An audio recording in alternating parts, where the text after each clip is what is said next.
ওই সিম লাগবো নি সিম। আজকে আবার সিম বিক্রি করতেছি, ওই দিন মাছ বিক্রি করছি। ওই যে মাছ আইছে, ওই মাছের বেটা কি মাছ? তেলাপিয়া বড় না ছোট? এদিকে আন দেখি। আসসালামু আলাইকুম প্রিয় দর্শক, আজকে আবার চলে আইলাম ওই গাছ থেকে সিম পাড়ার জন্য। তো রাস্তার পাশে যে আমার ক্ষেতটা ছিল, ওই ক্ষেতের সাইডে দিয়ে সিম গাছ লাগাই দিচ্ছিলাম। তো দেখেন ওই দিন সিম পারছিলাম, আজকে আবার পারতেছি, অনেকগুলো শুকায় গেছে। তো লাগুর পাইতেছি না আজকে, অনেক উপরের দিক দিয়ে। ওই দিন শুকনা সিম লাগুর পাওয়া একেবারে অসম্ভব হয়ে গেছে, পাইতেছি না। দেখি পারা যায় নাকি।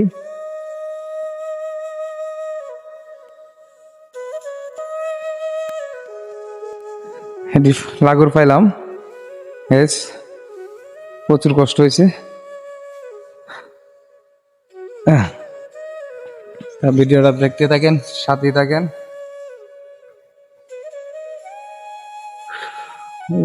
আর আপনাদের বাড়ি তো যে এরকম রাস্তার সাথে জমি থাকে, লাগাইতে পারেন, চাষবাস করে খাইতে পারেন।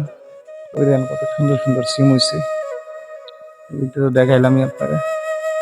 এই দিকটা দেখেন কতগুলো বাড়ি, এই যে অনেক সুন্দর সুন্দর সিম। বেশ দেখছেন,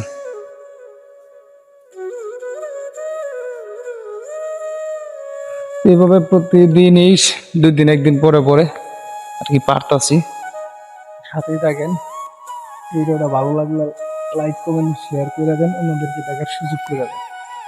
আর আমার একটি অনুরোধ, বাড়িতে যে জায়গাটা অবশ্যই পতিত রাখবেন না। যত দূর যার আছে চেষ্টা করবেন যে কাজে লাগানোর।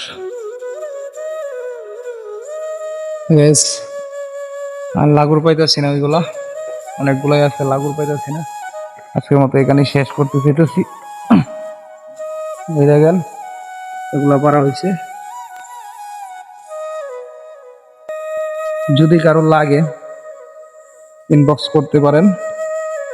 একেবারে অর্গানিক, কোনো বিষ নাই, বিষ মুক্ত, অনেক সুস্বাদু। ডাইল খাওয়ার জন্য, যদি কেউ ডাইল খাইতে চান খাইতে পারবেন। তো এখন আর কি করার, আজকের মতো আবার চলে যাবো। এই যে মাছ লইছি, ওই সিম লাগবো নি সিম। আজকে আবার সিম বিক্রি করতেছি, ওই দিন মাছ বিক্রি করছি। ওই যে মাছ আইছে, ওই মাছের বেটা কি মাছ? তেলাপিয়া বড় না ছোট? এদিকে আন দেখি। আমি হচ্ছি সিম বিক্রেতা, একজন আইতেছে তেলাপিয়া মাছ, মাছ বিক্রেতা। দেখি মাছ কি আজকে কিনতে পারি নাকি। আমার সিম আর মাছ দুইটা মিলা রমজান মাসে অস্থির একটা খাবার হইব। তেলাপিয়া মাছ ভাজি, সিম মাছের ডাল। আপনাদের যদি কারো লাগে সিম মাছ, আমার সিম লাগে যদি কারো, কমেন্ট বক্সে জানাইবেন, না ইনবক্সে মেসেজ করবেন। আমি আপনাদেরকে যথারীতি দেওয়ার চেষ্টা করব।